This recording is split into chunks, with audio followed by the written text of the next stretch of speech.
Hello, I'm Daniel, and welcome to the Emunah Project. We here at the Emunah Project are continuing our series of videos with respect to inspiration and information.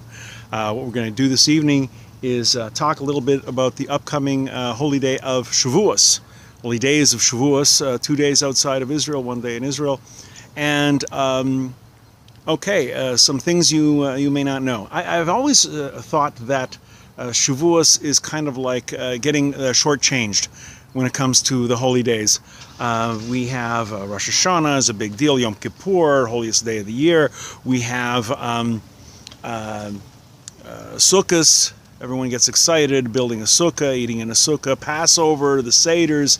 Somehow Shavuos is like seemed to me like the poor cousin of the Jewish holidays. So what we're going to do is we're going to take a few things. We're going to learn a little bit about Shavuos. First of all, the name Shavuos, the Shavuot, weeks. The plural of Shavua, which is weeks. Sometimes Shavua is week. Sometimes you will hear after Shabbos people saying Shavua Tov, a good week. Plural, Shavuos, Shavuot. It's also called Yom HaBikurim, the day of the first fruits. The first harvest happens at this time. The first grains, the grain harvest figures prominently in the book of Ruth, which is read on Shavuos. It's called Yom HaKatzir, the harvest festival. In the Talmud, it's called Atzeres, the stopping of the counting of the Omer, the stopping of the 7 weeks, and of course Zman Matan Torah, the time of the giving of our Torah. So Shavuos. Some minhagim, some customs. One of the customs is to eat dairy. Some people have completely dairy meals, no meat, and some people have a small dairy meal, a break, and then they'll have a fleishik meal, a meat meal. You can go either one depending on your minig. Another custom is to stay up late, study. There's a medrash which says that the night before the Jews were to receive the Torah, everyone went to bed early, they got a good night's sleep, and they slept in, and Moshe Rabbeinu had to run around waking people up, and God shows up and says, what, why am I here? And there's nobody here to receive me, so chas v'sholom, something like that should ever happen again. We stay up all night and we study. Okay, the dairy thing. Where did the dairy thing come from? Well, there's a lot of dairy connections with Shavuos. I'm going to give you some. First of all, at Matan Torah, when the Creator gave us the Torah on Shavuos, we didn't know the laws of keeping kosher.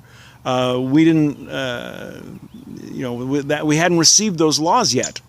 So we had dairy, but the Torah was given to us on a Shabbos, so you can't slaughter animals on Shabbos, and you can't kosher your utensils on Shabbos.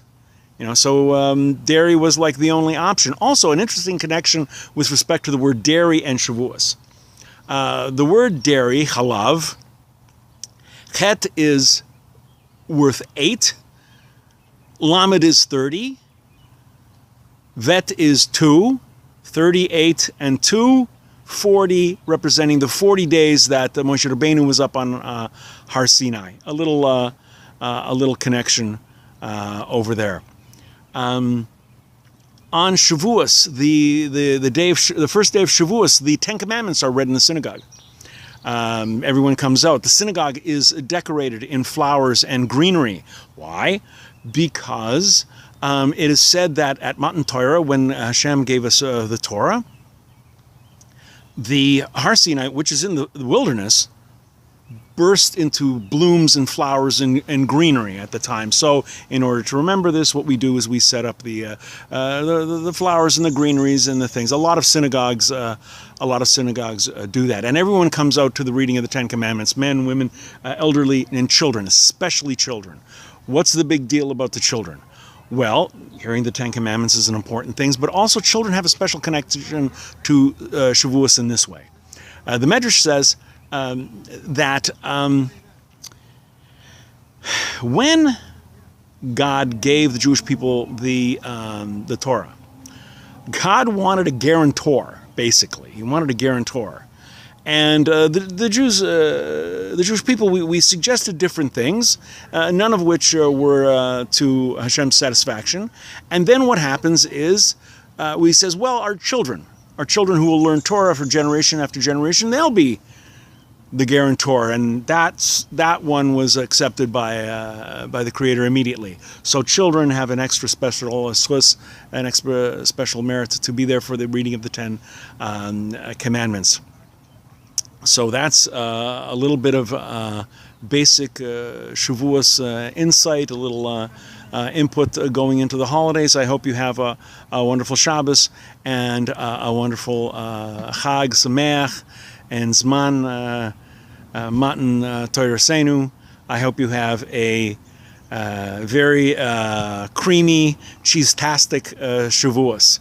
We'll be doing more videos after Yontif. And until then, on behalf of the Emunah Project, I'm Daniel, and thank you too much.